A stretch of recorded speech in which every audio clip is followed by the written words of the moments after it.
All right, guys, so this is a juicy story that I want to share with you here. I think it was originally reported in NBC or CNBC, but this is a nice little summation that I'll give you here.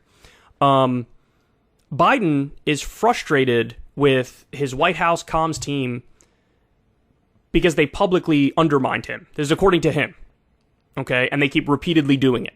So Biden, and you'll see this in detail now, is effectively at war with his own staff. And his own staff is kind of at war with him. Because then they responded to this story and basically denied it and said, no, everything's approved by him. Okay, so let's jump into it. President Joe Biden is reportedly frustrated with White House aides undermining his authority by rushing out statements clarifying his public comments. The nugget of information is revealed in a 4-byline deep dive from NBC News titled, Inside a Biden White House Adrift. With a deck that reads, amid a rolling series of calamities and sinking approval ratings, the president's feeling lately is that he just can't catch a break, and angst is rippling through his party. The report explores Biden's frustrations and suggests a possible shakeup among senior aides, most notably Chief of Staff Ron Klain, stepping down and being replaced by longtime Biden ally Anita Dunn. When reached for comment, the White House pushed back on the report. The breathlessness of paragraphs 1 and 2 versus the denial being relegated to graph 28 tells you what you need to know about this story, and as we've said before, no clarification of the president's remarks are ever issued without his direct approval, White House Deputy Press Secretary Andrew Bates told Mediaite's Tommy Christopher. But focusing on the world of political media, Biden has reportedly expressed disappointment with what is referred to as a pattern inside the West Wing, in which aides rushed to insist that he meant something else instead of a clear and succinct statement. From the report, beyond policy, Biden is unhappy about a pattern that has developed inside the West Wing. He makes a clear and succinct statement, only to have aides rush to explain that he actually meant something else. The so-called cleanup campaign, he has told advisors, undermines him and smothers the authenticity that fueled his rise. Worse, it feeds a Republican talking point that he's not fully in command. The issue came to a head when Biden ad-libbed during a speech in Poland that Russian President Vladimir Putin cannot remain in power. Within minutes, Biden's aides tried to walk back his comments, saying he hadn't called for Putin's removal and that U.S. policy was unchanged. Biden was furious that his remarks were being seen as unreliable, arguing that he speaks genuinely and reminding his staff that he's the one who is president. All right, so let's pause on that real quick. I remember that. We covered that. So Biden comes out and said, my God, this guy can't stay in power. Now that became a huge scandal. Because if you're the president of the United States of America, you're the commander-in-chief, you're the most powerful man in the world, you have the most powerful military in all of human history at your disposal, and you say this man can't remain in power, well, a reasonable interpretation of that is like, are you going to do regime change? What does that mean? Does it mean the thing that it sounds like it means? And so what happened was it became a big scandal. It wasn't just Fox News who went after him over that. MSNBC, CNN, everybody was like, whoa, whoa, whoa, whoa, whoa, whoa, what are you doing? What are you doing? And so his staff had to come out and say, yeah, when he says this guy can't remain in power, he's speaking emotionally about what should be, but in terms of U.S. policy, no, we do not have an official policy of regime change right now. We're not like literally declaring a war on Russia. That would be mental. And so when Biden staffers go out there and clean that comment up, Biden's like, oh, I don't know about this, Mac. How could you possibly say the thing about the thing? Where am I? He was pissed because he says you're undermining my authenticity and my straightforwardness when you go out there and make that correction. Okay, on this one, I 100% side with the staffers because the staffers are just like, no, the president of the United States literally did not just declare war on Russia. Please, nobody launch any nukes. That's what they were trying to do. And Biden was pissed at them, like, you're undermining me. Well, what did you want them to do? Go out there and say, yeah, he meant every word, and now we're about to try to topple Vladimir Putin officially. Like, what did you want? Low-key, this story sounds like cranky old man acting like a cranky old man, and he's up past his bedtime. I mean, that's what this sounds like to me. All right, more. Another example of this dynamic was in full view a week ago when during a joint press conference in Japan, Biden avowed military support in the event that China was to invade Taiwan. Shortly after, aides rushed out a statement intending to clarify what the commander-in-chief meant. In so doing, his aides made Biden look weaker and a puppet to the whims of his senior aides. So this is Biden saying, like, look, yeah, we'll go to war to protect Taiwan. Now, I believe the name of the U.S. policy, the longstanding U.S. policy on Taiwan is like, I think they call it strategic ambiguity or something like that, which is like, we give Taiwan material support and even some military support, but in terms of, are we actually going to go send U.S. troops to defend Taiwan if China invades Taiwan, and because they view Taiwan as part of China, and Taiwan sort of wants to be its own independent thing.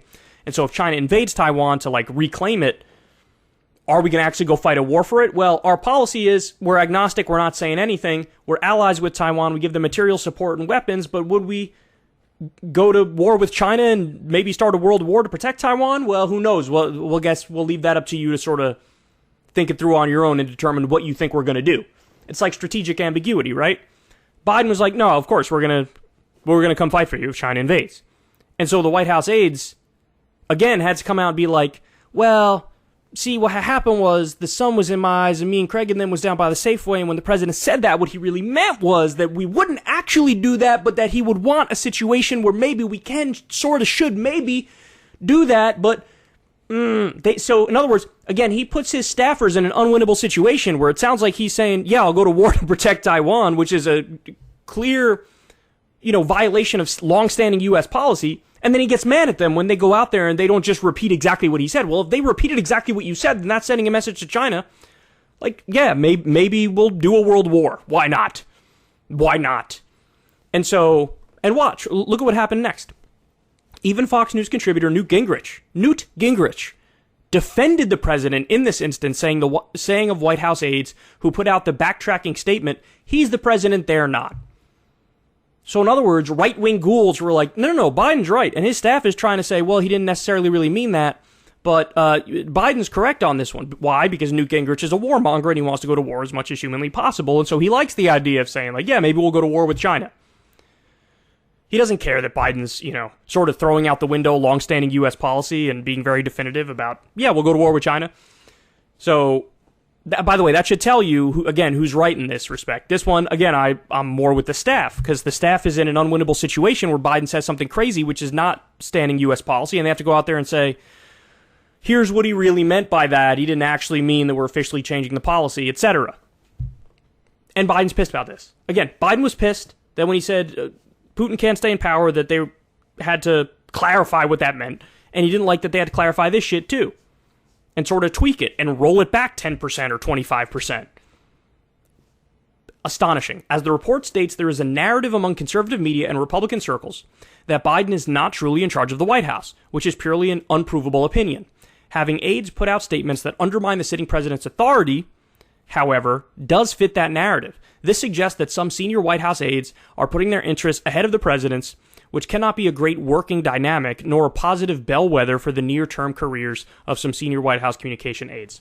So, yeah, that's a right-wing narrative. Yeah, they talk about that all the time. Honestly, I find that conversation wholly uninteresting.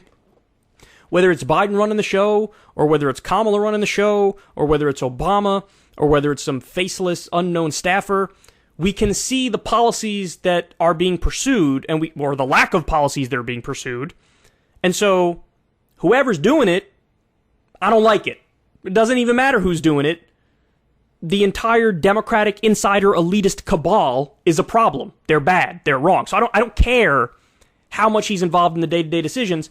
The decisions are bad. They're bad. But for him to get pissed off because they had to clarify some basic shit to be like, we're not going to war with China and we're not going to war with Russia, that just shows he's useless, man. He's gone. This is what you're concerning yourself with on a day-to-day basis. How you appear optically after you say some crazy shit. I mean, this is a Trumpian thing, right? If Trump said some crazy shit, he would expect every elected Republican in the country and all of his staffers to go out there and argue for his position wholeheartedly. Biden saying the same shit. Hey, why when I say we should topple Vladimir Putin, you guys aren't all out there saying, yeah, we're going to topple Vladimir Putin. Why aren't you doing that? And this links into the story we just talked about, which is Joe Biden Joe Biden reportedly mystified his approval rating is below Trump's, wants more Democrats defending him on television. Dog, this is not a marketing problem. This is not an ad problem. This is not a PR problem. You are in over your head. You're in over your head. You're doing a bad job as president, and the problem is it's a substance problem. It's a substance problem. So, understand that, man. Get that shit through your head. It is a substance problem. Do some shit that's positive, and then people will support you. Legalize marijuana, which you could do through executive order. Eliminate student loan debt, which you could do through executive order. Lower prescription drug prices, which you could do through executive order. Do that, and then watch your approval rating go up. Like, the best moment that Biden had in his first term so far is when he pulled out of Afghanistan, and then he basically told the entire political establishment and the media, which was melting down over it, to suck his dick. He was like, yeah, I did it. And that's what's up. And I remember defending him vociferously because he actually stood up to powers that be in the military-industrial complex, and he won on that shit, and they were all melting down and crying, and he was like, yeah, go cry more. That was his best moment. That was his best moment. But since he's not materially doing positive things anymore, and in fact, he started destroying Afghanistan by keeping their own money from them now. They're starving. So we undid the good he did by ending the war, right? But, like, my point is, do some good shit, and then your numbers will go up. And say some intelligent shit, and then your staffers will be able to defend you. That's it. That's all. You know? But the fact of the matter is, Biden himself is a massive problem. But also, even though in these rare instances that I just covered for you, his staffers were smarter than him, I'm sure his staffers are also giving him terrible advice. I'm sure these are the same staffers who want Kamala to be the next president or Mayor Pete to be the next president. I'm sure they all, despise Bernie Sanders and they're neoliberal corporatists to their core.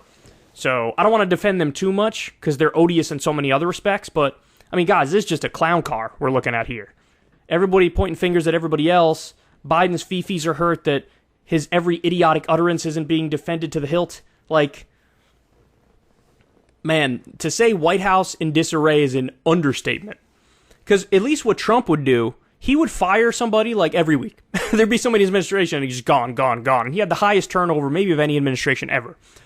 Biden hangs on to the same losers and then goes and cries about them to the media. And then the staffers cry back to the media about him. And it's just like sniping at each other from within. It's just the same thing. A White House in disarray in just a different respect. So to be at war with your own staff is kind of pathetic, and this is a rare instance where, in this war, his staffers were definitely right. And he really is like an old, out-of-touch man, totally in over his head. He thinks he's got an optics problem, but he has a substance problem. If you want to see me and Crystal Ball interview legends like Noam Chomsky, Cornel West, and more, subscribe to Crystal Kyle and Friends on Substack. $5 a month gets you the video version a day early. Remember, we take 0 ad dollars for this podcast. Or you can sign up on Substack for free and get the audio version a day later.